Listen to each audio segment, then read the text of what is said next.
Morning. Right now, many people in Washington are breathing a sigh of relief after the president's final State of the Union address last night. One of the points he hit on a few times was a lack of bipartisanship in Washington.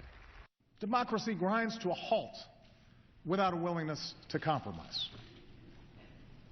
or when even basic facts are contested, or when we listen only to those who agree with us. Republican Congressman Kevin Yoder is joining us live from Washington. Reaction from the president's final State of the Union address. Congressman, good morning. Pleasure to have you on the show. Yeah, good morning. Thanks for having me on.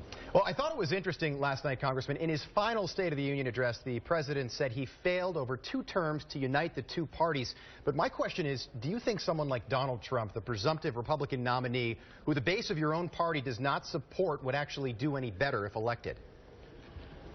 Well, I don't know about Donald Trump in particular. I do know that Americans are ready to turn the page. They're looking for fresh, new leadership.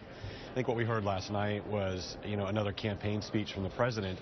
And what we really need is leadership when it comes to ISIS and defeating them, leadership when it comes to growing the economy and getting this really economy chugging and moving for everybody again. So I think Americans are sensing a lot of challenges, and they're not really hearing the president with fresh and new ideas. So I think when it comes to Donald Trump or any candidate in the presidential election, people are ready for a fresh start. They're ready to turn the page, and I think they're very exhausted and tired with the same cynical politics that we've seen in Washington over the past few years. Right. Hey, Congressman, what was the mood like in the room last night? Did it seem like as the president sort of runs a victory lap here with his final State of the Union, there was some bipartisanship in the applause and that sort of thing? I thought the president really kind of came in to, give a sort of victory lap on his own policies, and frankly, I found it all very bizarre.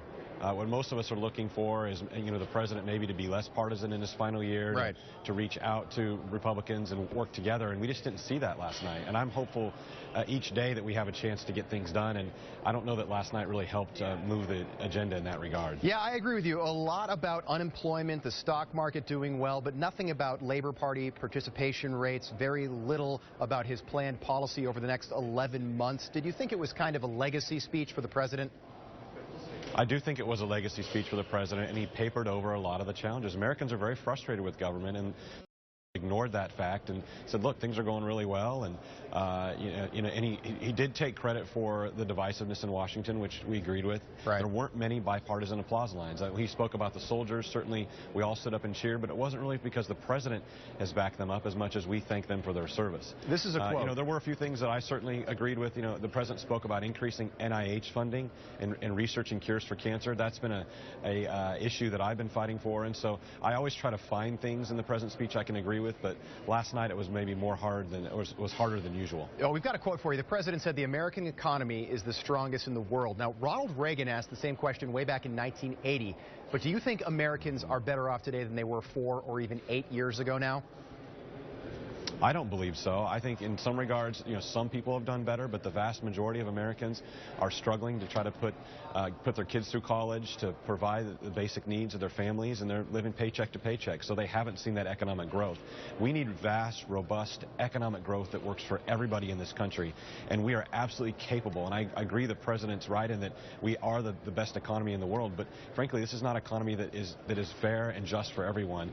And I think speaking towards the folks in poverty and making sure that we have a rising tide that floats all boats is going to be something that this presidential election is going to be about, because people are ready for a fresh start economically and optimistic towards the future. And last night was really a speech about the past. Yeah, Congressman, I think it's safe to say that the American people and the economy was struggling in 2008 when George W. Bush left office as well. But hey, I want to pivot now to a little bit of a lighter moment here. Kansas City Chiefs have a football game on Saturday. Not sure if you guys have heard about that in Washington, but they play the Patriots. Who do you like? I'm going to like the Chiefs. I think this is Kansas City's year. The Royals certainly winning the World Series. The Chiefs, looking like they have the longest winning streak in the NFL. They're looking great.